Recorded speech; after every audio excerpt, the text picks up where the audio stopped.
ഖബർ ജീവിതത്തെ ആനന്ദമാക്കാൻ ദീർഘമേറിയ യാത്രയിൽ കൊണ്ടുപോകാൻ പറ്റുന്ന കുറച്ച് ആഹാര സാധനങ്ങൾ നിങ്ങളോട് പറയാൻ പോകണം. പാക്ക് ചെയ്ത് റെഡിയാക്കി വെക്കാൻ പറ്റുമെങ്കിൽ അൽഹംദുലില്ലാഹ് വലിയ വിജയമായിരിക്കും.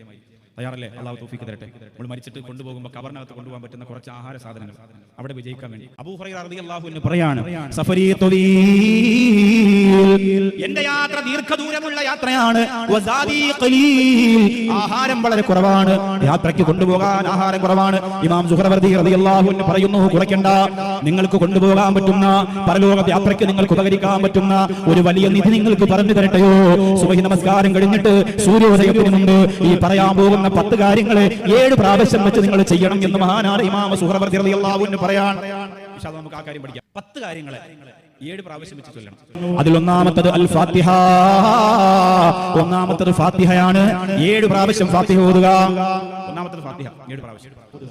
സുബഹി കഴിഞ്ഞ് സുബഹിക്ക് ശേഷമുള്ള ഔറാദൊക്കെ ചൊല്ലിയിട്ട് സുബഹിക്ക് ശേഷം ചൊല്ലുന്ന ലാ ഇലാഹ ഇല്ലല്ലാഹു വഹ്ദഹു ലാ ശരീക ലഹു ലഹുൽ മുൽക്കു വലഹുൽ ഹംദു യുഹ്യി വയുമീതു വഹുവ അലാ കുല്ലി ഷൈഇൻ ഖദീർ 10 പ്രാവശ്യം. അല്ലാഹുമ്മ അജ്നിനി മിനൻ നാർ. അതൊക്കെ ചൊല്ലുന്നില്ലേ? അതൊക്കെ ചൊല്ലൂലേ? അത് ചൊല്ലൂല. പിന്നെ ഇത് പറഞ്ഞിട്ട് കാര്യമില്ല. അതില്ലാത്തവർക്ക് പിന്നെ ഇത് പ്രത്യേകിച്ച് നിങ്ങൾ ചെയ്യൂല. അതൊക്കെ ജീവിതത്തിൽ ചെയ്യൂലേ? ഈ പഠിത്തം മാത്രമേ ഉള്ളൂ, എഴുതി വെക്കലേ ഉള്ളൂ. അതൊക്കെ ചെല്ലണം. അതൊക്കെ ഇത് കവറിലേക്ക് നമ്മൾ ചൊല്ലിയെങ്കിൽ മാത്രമേ ഇതൊക്കെ ഗുണം കിട്ടുള്ളൂ, അല്ലാതെ എഴുതി വെച്ചതുകൊണ്ട് ഗുണം കിട്ടില്ല. രണ്ടാമത്തത് സുഹ്റവർദി റളിയല്ലാഹു അൻഹു പറയുകയാണ്, ആയത്തുൽ കുർസി ഓതണം 7 പ്രാവശ്യം. അല്ലാഹു ലാ ഇലാഹ ഇല്ലാ ഹുവൽ ഹയ്യുൽ ഖയ്യൂം. ആ മനോഹരമായ ആയത്തുൽ കുർസി 7 പ്രാവശ്യം ഓതണം. അപ്പൊ 7 ഫാത്തിഹയായി, 7 ആയത്തുൽ കുർസിയായി. അത് കഴിഞ്ഞിട്ട് ഒരു സൂറത്താണ് ബിസ്മില്ലാഹിർ റഹ്മാനിർ റഹീം. യാ അയ്യുഹൽ കാഫിറൂൻ. സൂറത്തുൽ കാഫിറൂൻ 7 പ്രാവശ്യം ഓതണം. ഫാത്തിഹയായി, ആയത്തുൽ കുർസിയായി, സൂറത്തുൽ കാഫിറൂനായി. അത് കഴിഞ്ഞിട്ട് സൂറത്തുൽ ഇഖ്ലാസ്, ഖുർആനിന്റെ 3-1. കഴിഞ്ഞിട്ട് സൂറത്തുൽ ഫലഖ്, ഖുൽ അഊദു ബിറബ്ബിൽ ഫലഖ്, ഇടങ്ങേറ് മാറാൻ, ആപത്ത് മാറാൻ, മുസീബത്ത് മാറാൻ, സിഹർ മാറാൻ. അത് കഴിഞ്ഞിട്ട് സൂറത്തുൻ നാസ്, ഖുൽ അഊദു ബിറബ്ബിൻ നാസ്.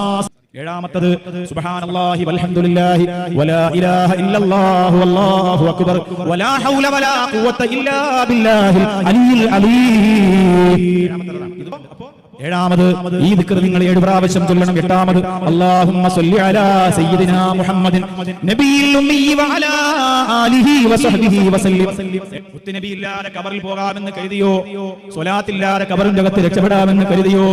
ദൂരം യാത്ര ചെയ്യുമ്പോൾ ആരംഭ റസൂലില്ലാതെ, ആ സ്നേഹമില്ലാതെ, ആ സ്വലാത്തില്ലാതെ എത്ര ആഹാരം കൊണ്ടുപോയാലും അതൊക്കെ നിരർത്ഥകമാണ്. 9-മത് അല്ലാഹുമ്മ ഗ്ഫിർലി വലിവാലിദയ്യ വലിൽ മുഅ്മിനീന വൽ മുഅ്മിനാത്ത് വൽ മുസ്ലിമീന വൽ മുസ്ലിമാത്ത്. അത് കഴിഞ്ഞിട്ട് ഒരു ദുആ ഉണ്ട്, അല്ലാഹുമ്മ ഗ്ഫിർലി വലിവാലിദയ്യ വലിൽ മുഅ്മിനീന വൽ മുഅ്മിനാത്ത് വൽ മുസ്ലിമീന വൽ മുസ്ലിമാത്ത്. ഈ ദുആ കട്ടിയാണ്, കടുപ്പമാണ്, അതുകൊണ്ട് ഞങ്ങൾ പഠിക്കില്ല. അങ്ങനെ പറയരുത്. അവർക്ക് അല്ലാഹു തന്ന ബറക്കത്തോടെ പടച്ചവൻ എടുക്കും. വളരെ സിമ്പിൾ അല്ലേ?